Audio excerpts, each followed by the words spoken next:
This episode of Accelerator TV has been brought to you by ASICS.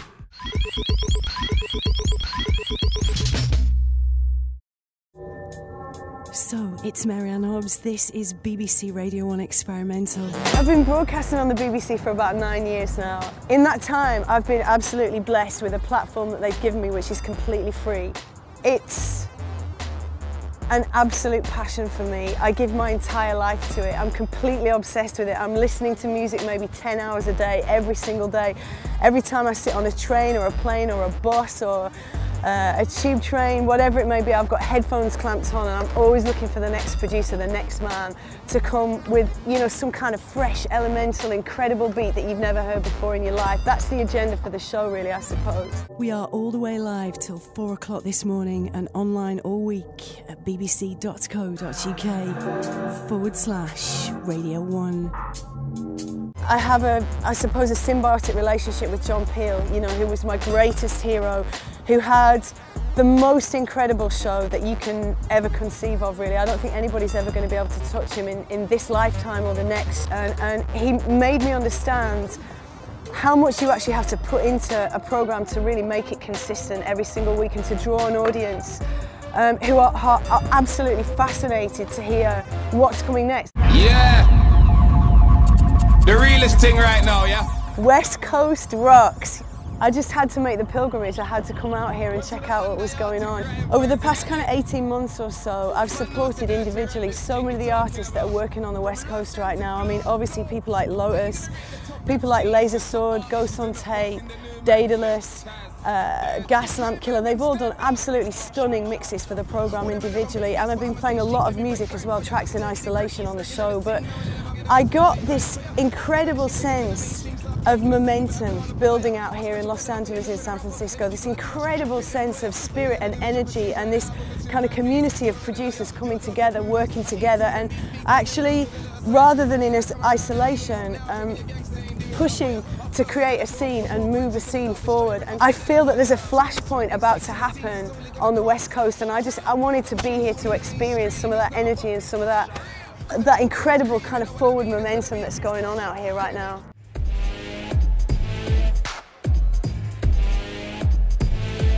I have to be honest, it is all about Flying Lotus in my world right now. I mean, that boy just wears a halo of stars. He's totally extraordinary. He's one of those type of artists that I guess you only come across once in a generation, really. You know, he's like the Hendrix of his time.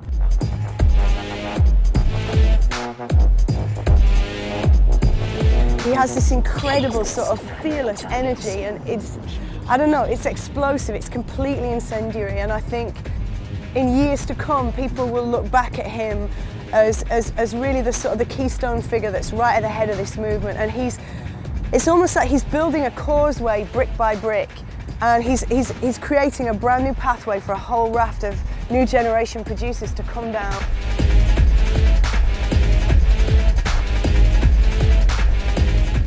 One of the kind of central aspects of this mission was to hit Low End Theory in Los Angeles, which is a club that I've heard so much about. You know, it's notorious, it's mythical. What an incredible experience. I'll remember that until the day that I die, I swear to you. You know, you walk across the threshold and it's like stepping into some kind of 21st century utopia.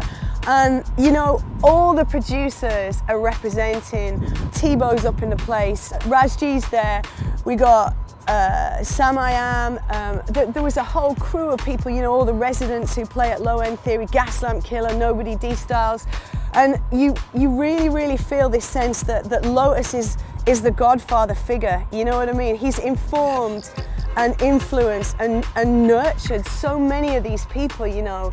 For me, it's incredibly exciting to watch this. I think a very similar thing happened maybe in the UK, sort of towards the end of 2005, beginning of 2006. There was a group of young producers all working together, and you got a sense of a community forming and people becoming more closely involved, and the sense that you could empower this scene by moving together as one force, moving forwards. And you know, I guess Digital Mystics and the whole DMZ crew forward also were very, very instrumental in kind of leading this scene and pulling through a lot of younger producers. You know, Code 9 were there, Vex and Distance and Loafer and Hatcher and Youngster. But the sense of all of them sort of moving together at the end of that period and really pushing this sound forward was just phenomenal. There is an incredible connection between the UK dubstep artists and the bass and the beat makers, I guess, in the UK and the West Coast community, without a question. There's a lot of exchange of kind of creative energy, if you like, especially with the whole crew of Scottish producers that are working out of Glasgow right now. You know, the likes of Rusty and Hudson Mohawk and Mike Slott and all the Lucky Me collective.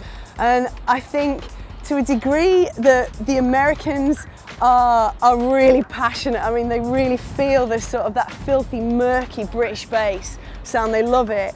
I think the British are fascinated by the idea of Lotus freeing them, of Lotus tearing up the rules, and of Lotus bringing that sense of fire and soul and passion and fun back into a set as well, you know. The British can become very insular, very, very focused to the point at which they've forgotten how to have any fun, really. And Lotus has kind of injected that phenomenal energy back again, I think, really. And it's you feel that exchange, you know. It's bass for freedom, for bass for freedom, for bass for freedom, I guess.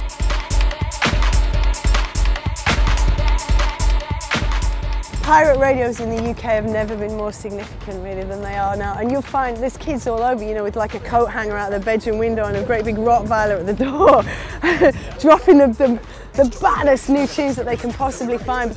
A lot of people try to ape the pirate style, but they get it really wrong. And you just think you're either pirate or you're not. And I just think the principles of pirate radio in terms of pushing new music are really, really important to me. But in terms of what you do on a mic, you got to be true. Get the shoes in. The shoes are critically important.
Be sure to check in with the Totally Rad Show on Revision 3. Don't miss the best geek variety show on the web. New episodes every Tuesday.